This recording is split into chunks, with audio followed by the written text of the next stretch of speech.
Hey guys, and welcome to The Girl with the Shovel. I am Angela, and today we are talking about the worst houseplants for low light. So, you can see, do you have one of these guys in low light? And maybe that's why it's not doing well.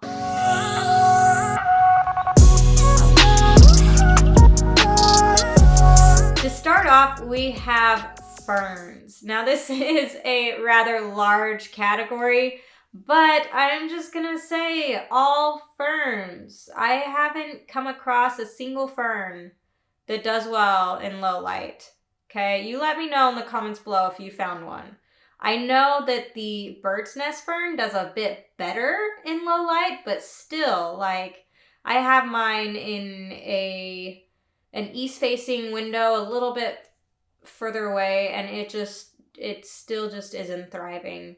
It isn't doing well. So ferns just don't do well in low light. They don't get the water that they need because they're not using much water, and the humidity it's just bad. And I've never had a fern grow well in low light. So don't put them in low light.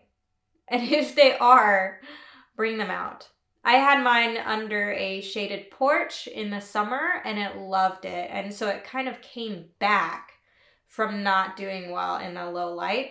I also have one under a plant light and it likes it more. I have a rabbitfoot fern that isn't doing well under plant light, and I have a maidenhair fern that is actually growing well in a self-watering pot under a plant light. But that shows you a little bit of the pampering that they need. So just don't put a fern in your low light spot. The second plant on my list today for worst plants for low light is your non-vining philodendrons.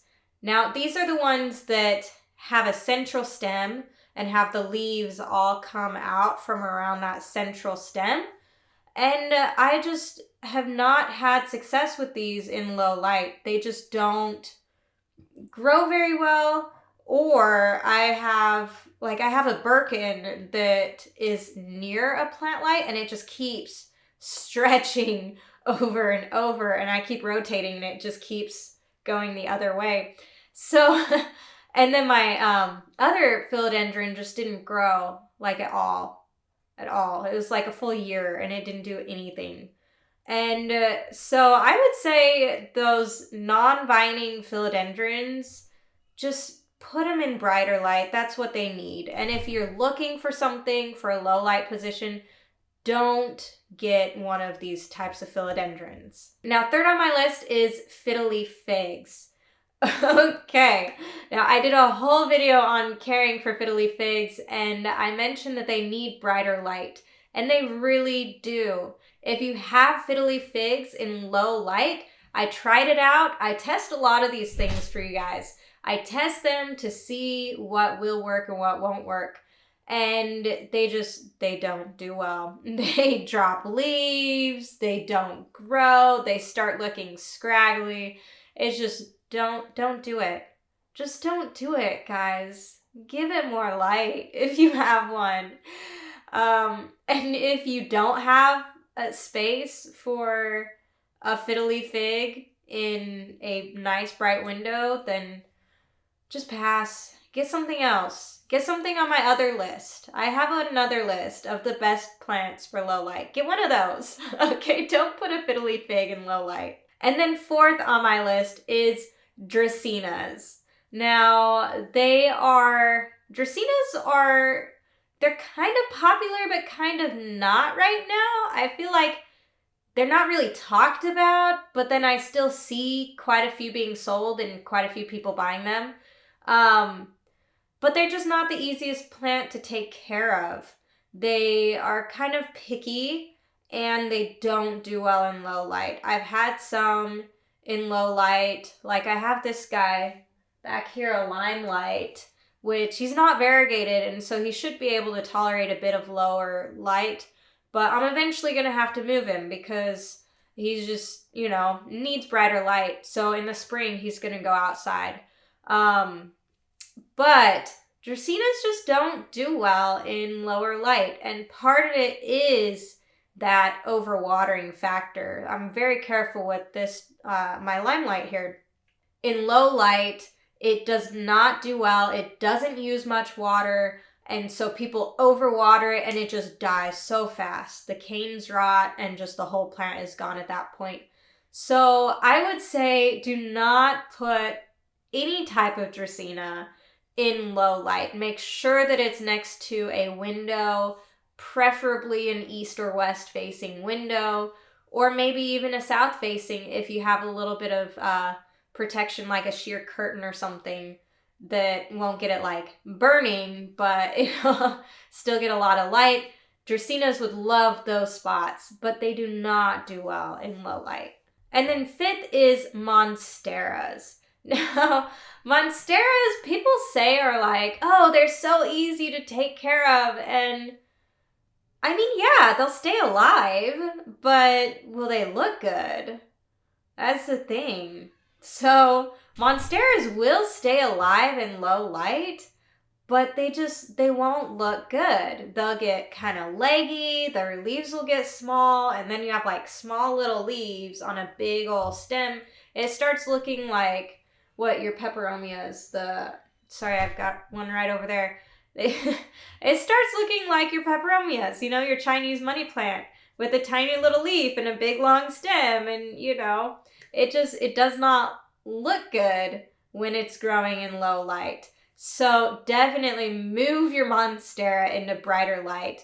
My Monstera loves being outdoors in a shaded area in the summer. It just loves it. You have to water it more, of course, but it loves being in a shaded area outdoors in the summer. And then I will bring it in the winter, and it will start kind of going a little more dormant because it won't have as much light. But then I make sure to bring it back out when I can. And that is what I have seen Monsteras love. They don't love low light all year round. They just don't. Which brings me on to number 6 is Peperomias. Okay. Peperomias can be tough. And they can be tough with their watering, especially. It is so easy to overwater a peperomia. And I've found that in low light, this just exacerbates the situation. It just makes it worse. And so they don't do well in low light. They don't grow very much. They usually end up being overwatered and die.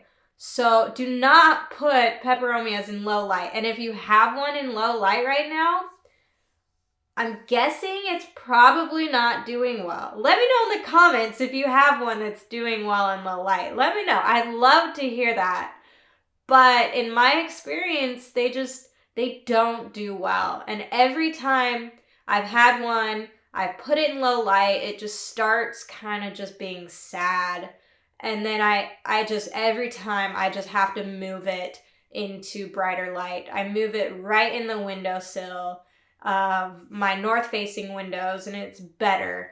But they really like the east and west-facing windows, where they can get a little bit of direct sunlight too. So Peperomias do not do well in low light. And be careful, because they could die. They could very easily die on you in low light. So just don't do it. And then my last plant that does not do well in low light is, oh gosh, it's Tradescantia species. So yeah. I don't know if you guys remember, but the pink Tradescantia came out a few years ago, and it was huge. It was everywhere, and everyone bought one, and it was just the hottest thing. Everyone wanted it, right?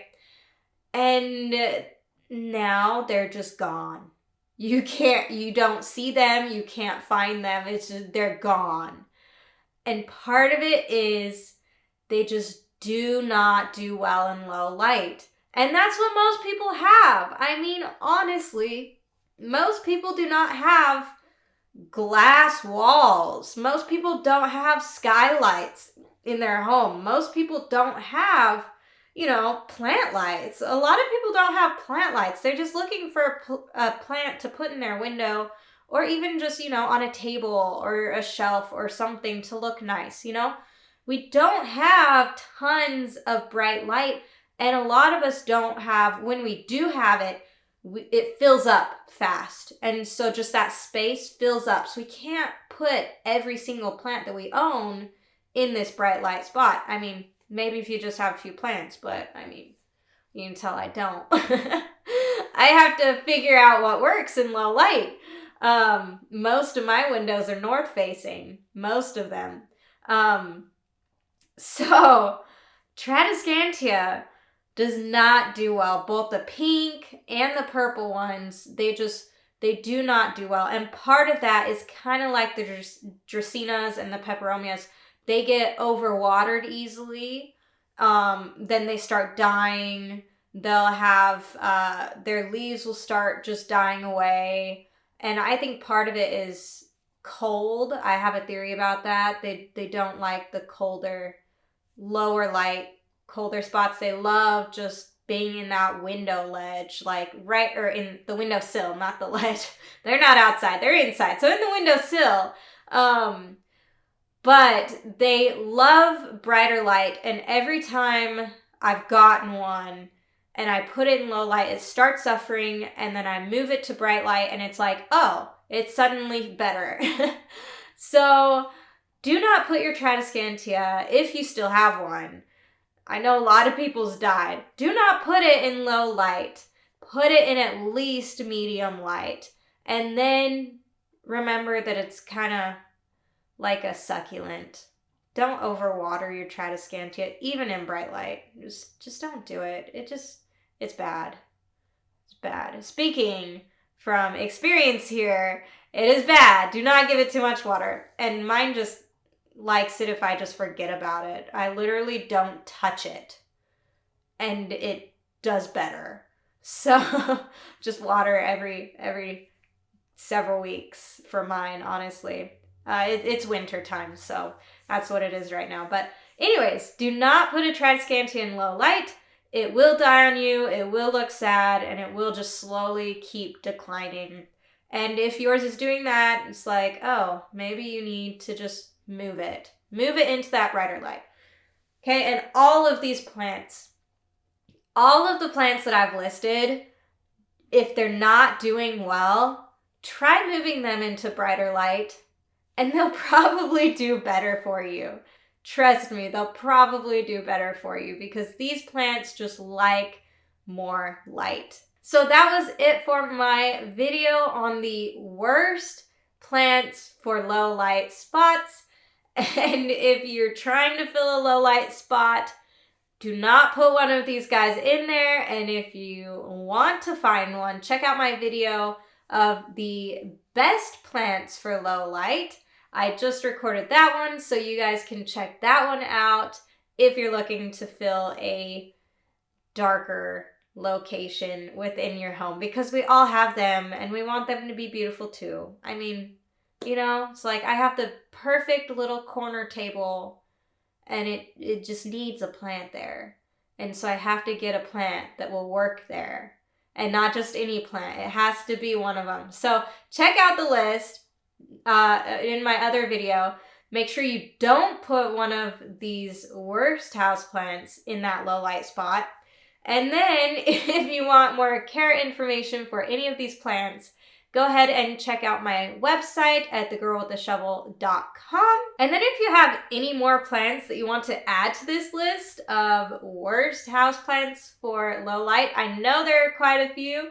Let me know. Drop them in the comments below. I love hearing from you guys. If you have any more questions, then go and head on over to the Facebook group, Houseplants for Plant Killers, where we are getting quite the community of people just helping each other out.